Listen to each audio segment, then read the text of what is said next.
ಪ್ರಿಯ ವೀಕ್ಷಕರೇ, ಮಹಾಯುದ್ಧ ನ್ಯೂಸ್ ಚಾನೆಲ್ಗೆ ಸ್ವಾಗತ. ಅಥಣಿ ನಗರದ ಬಸವೇಶ್ವರ ಸರ್ಕಲ್ ಹತ್ತಿರ ರಸ್ತೆ ಮಧ್ಯೆ ವಾಹನಗಳು ಮುಖಾಮುಖಿ ಡಿಕ್ಕಿಯಾಗಿ ಇದರಿಂದ ವಾಹನ ಸವಾರರಿಗೆ ಆಯ ತಪ್ಪಿ ಅಪಘಾತವೊಂದು ಸಂಭವಿಸಿದೆ. ಹೌದು, ಅಥಣಿ ನಗರದ ಬಸವೇಶ್ವರ ಸರ್ಕಲ್ ಹತ್ತಿರದ ರಸ್ತೆಯಲ್ಲಿ ಟಿಪ್ಪರ್ ಚಾಲಕರು ಟಿಪ್ಪರ್ನ ತುಂಬೆಲ್ಲ ಗರ್ಸನ್ನ ಭರ್ತಿಯಾಗಿ ತುಂಬಿಕೊಂಡು ಬರುವ ಸಂದರ್ಭದಲ್ಲಿ ವಾಹನವು ಹಿಡಿತಕ್ಕೆ ಸಿಗದೆ ಟಿಪ್ಪರ್ ಮತ್ತು ಬೈಕ್ ನಡುವೆ ಮುಖಾಮುಖಿ ಡಿಕ್ಕಿಯಾಗಿ ಇಬ್ಬರಿಗೆ ಗಂಭೀರ ಗಾಯವಾಗಿದ್ದು, ಒಬ್ಬನನ್ನ ಆಸ್ಪತ್ರೆಗೆ ಸಾಗಿಸಬೇಕು ಎನ್ನುವಷ್ಟರಲ್ಲೇ ಆತ ದಾರಿ ಮಧ್ಯೆ ಸಾವನ್ನಪ್ಪಿದ್ದಾನೆ. ಇನ್ನು ಅದಕ್ಕೂ ಮುನ್ನವೇ ಟಿಪ್ಪರ್ನ ಚಾಲಕರು ತನ್ನ ಟಿಪ್ಪರ್ನ ಹಿಂದೆ ತೆಗೆದುಕೊಳ್ಳಬೇಕು ಎನ್ನುವಾಗ ಟಿಪ್ಪರ್ ಚಾಲಕನ ಬೇಜವಾಬ್ದಾರಿತನದಿಂದ ಹಿಂದೆ ಬರುವ ವಾಹನಕ್ಕೂ ಕೂಡ ಡಿಕ್ಕಿಯಾಗಿ ಆತನು ಕೂಡ ಸ್ಥಳದಲ್ಲೇ ಸಾವಿಗೀಡಾಗಿದ್ದಾನೆ.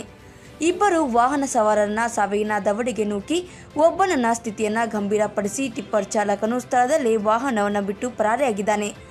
ಇನ್ನು ಗಂಭೀರ ಗಾಯಾಳುವಿನ ಸ್ಥಿತಿ ಚಿಂತಾಜನಕವಾಗಿದ್ದು, ಆತನನ್ನ ಸ್ಥಳೀಯ ಸರ್ಕಾರಿ ಆಸ್ಪತ್ರೆಗೆ ದಾಖಲಿಸಲಾಗಿದೆ.